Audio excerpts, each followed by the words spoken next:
Halo teman-teman, Assalamualaikum warahmatullahi wabarakatuh. Pada kesempatan kali ini, kita akan belajar bersama mengenai materi tahapan layanan konseling berdasarkan trait and factor, yang di dalamnya berisikan sintesis, diagnosis, dan prognosis.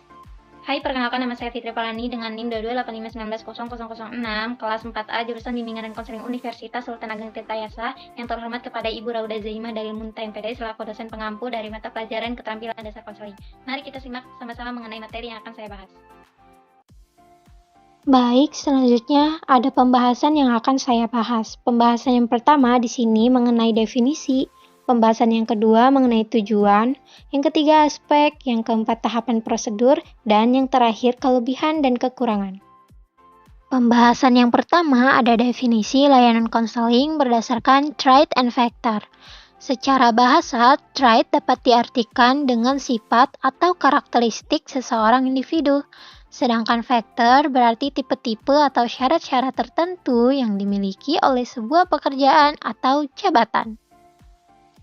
Teori trait and factor memberikan asumsi bahwa kecocokan antara trait dengan factor akan melahirkan kesuksesan dalam suatu karir yang dilalui oleh seseorang, dan begitu sebaliknya, kegagalan dalam mencocokkan trait and factor akan menimbulkan kegagalan dalam sebuah pekerjaan.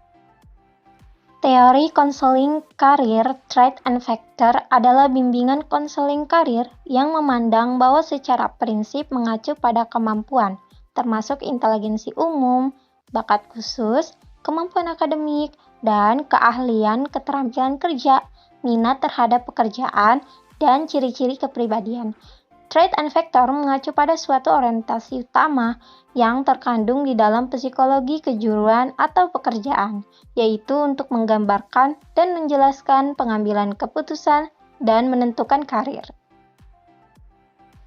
Teori trait and factor merupakan suatu sistem atau faktor yang saling berkaitan satu dengan lainnya, seperti kecakapan, minat, sikap, dan temperamen.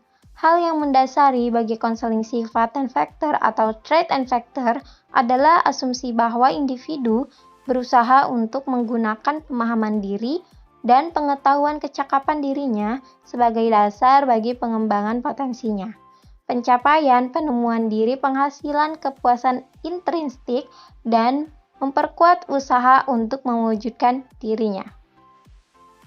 Selanjutnya, pembahasan yang kedua ada tujuan layanan konseling berdasarkan trait and factor. Tujuan utama konseling direktif Williamson adalah membantu klien mengganti tingkah laku emosional dan impulsif dengan tingkah laku yang rasional. Tujuan selanjutnya untuk membantu individu memperbaiki kekurangan, ketidakmampuan, dan keterbatasan, serta membantu pertumbuhan dan inteligensi kepribadian. Dalam hubungan konseling, individu mampu menghadapi, menjelaskan, dan menyelesaikan masalah-masalahnya. Dari pengalaman ini, individu belajar untuk menghadapi situasi konflik di masa mendatang. Pembahasan selanjutnya yaitu aspek layanan konseling berdasarkan trait and factor. Aspek yang pertama yaitu pemahaman yang jelas antara potensi yang dimiliki oleh peserta didik, dan aspek yang kedua pengetahuan tentang jabatan atau karir, kemudian yang terakhir penyesuaian yang tepat antara kedua aspek tersebut. Tahapan atau prosedur layanan konseling berdasarkan trait and factor. Yang pertama ada analisis, di mana analisis ini merupakan langkah mengumpulkan informasi tentang diri klien beserta latar belakangnya. Data yang dikumpulkan mencangkup segala kepribadian klien, seperti kemampuan, minat, motif, kesehatan fisik, dan karakteristik lainnya, yang dapat mempermudah atau mempersulit penyesuaian diri pada umumnya. Data yang dikumpulkan diklasifikasikan menjadi dua, yaitu data vertikal dan data horizontal. Data vertikal mencangkup diri klien, sedangkan data horizontal berkenaan dengan lingkungan klien yang berpengaruh terhadap hidupnya. Selanjutnya ada sintesis. Sintesis adalah usaha merangkum, menggolong-golongkan, dan menghubungkan data yang telah terkumpul pada tahap analisis, yang disusun sedemikian sehingga dapat menunjukkan keseluruhan gambaran tentang diri klien. Rumusan diri klien dalam sintesis ini bersifat ringkas dan padat. Ada 3 cara yang dapat dilakukan dalam merangkum data pada tahap sintesis. Tersebut diantaranya cara pertama dibuat oleh konselor, kedua dilakukan oleh klien, dan yang ketiga adalah cara kolaborasi. Selanjutnya ada diagnosis. Model diagnosis dalam konseling Trait and Factor merupakan tahap pertama menginterpretasikan data melalui proses penarikan kesimpulan permasalahan dari klien secara logis berupa identifikasi masalah. Diagnosis merupakan tahap menginterpretasikan data dalam bentuk problema yang ditunjukkan. Rumusan diagnosis dilakukan melalui proses pengambilan atau penarikan simpulan yang logis. Selanjutnya ada prognosis. Menurut Williamson, prognosis ini bersangkutan dengan upaya memprediksi kemungkinan-kemungkinan yang akan terjadi berdasarkan data yang ada sekarang. Misalnya, bila seseorang klien berdasarkan data sekarang dia malas, maka kemungkinan nilainya akan rendah. Jika inteligensinya rendah, kemungkinan nanti tidak dapat diterima dalam seleksi penerimaan perguruan tinggi. Selanjutnya ada tahapan konseling. Dalam konseling, konselor membantu klien untuk menemukan sumber-sumber pada dirinya sendiri. Sumber-sumber lembaga dalam masyarakat guna membantu klien dalam penyesuaian yang optimal sejauh dia bisa. Bantuan dalam konseling ini mencakup 5 jenis bantuan, yaitu bantuan yang pertama yaitu hubungan konseling yang mengacu pada belajar yang terbimbing ke arah pemahaman diri.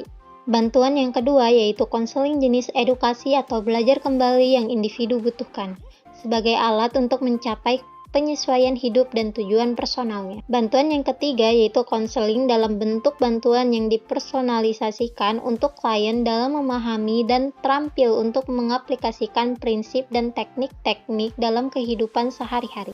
Yang keempat, ada konseling yang mencakup bimbingan dan teknik yang mempunyai pengaruh terapeutik atau kuratif. Bantuan yang terakhir yaitu konseling bentuk reduksi bagi diperolehnya kataris secara terapeutik. Tahapan yang terakhir yaitu follow up. Tindak lanjut merujuk pada segala kegiatan membantu siswa setelah mereka memperoleh layanan konseling, tetapi kemudian menemui masalah-masalah baru atau munculnya masalah yang lampau. Tindak lanjut ini juga mencakup penentuan keefektifan konseling yang telah dilaksanakan. Pembahasan selanjutnya yaitu tujuan konseling layanan Trait and Factor. Tujuan yang pertama yaitu membantu individu mencapai kesempurnaan berbagai aspek kehidupan manusia. Tujuan yang kedua membantu individu dalam memperoleh kemajuan memahami dan mengelola diri dengan cara membantu menilai kekuatan dan kelemahan diri dalam kegiatan dengan perubahan kemajuan tujuan-tujuan hidup, dan karir. Tujuan yang ketiga yaitu membantu individu untuk memperbaiki kekurangan, ketidakmampuan, dan keterbatasan diri, serta membantu pertumbuhan dan inteligensi kepribadian. Tahapan yang keempat mengubah sifat-sifat subjektif dan kesalahan dalam penilaian diri dengan menggunakan metode ilmiah. Pembahasan selanjutnya yaitu kelebihan layanan konseling berdasarkan Trait and Factor. Kelebihan yang pertama yaitu pemusatan pada klien dan bukan pada konselor. Kelebihan yang kedua yaitu memberikan kemungkinan untuk melakukan penelitian dan penemuan kuantitatif. Kelebihan yang ketiga yaitu identifikasi dan hubungan konseling sebagai wahana untuk dalam mengubah kepribadian. Kelebihan yang keempat yaitu penekanan emosi, perasaan, dan afektif dalam konseling. Dan kelebihan yang terakhir lebih menekankan pada sikap konselor daripada teknik. Pembahasan yang terakhir mengenai kekurangan layanan konseling berdasarkan Trait and Factor. Kekurangan yang pertama, sulit bagi konselor untuk bersikap netral dalam situasi hubungan interpersonal. Kekurangan yang kedua, terlalu menekankan aspek afektif, emosional, perasaan sebagai penentu perilaku tetapi melupakan faktor intelektual, kognitif, dan rasional.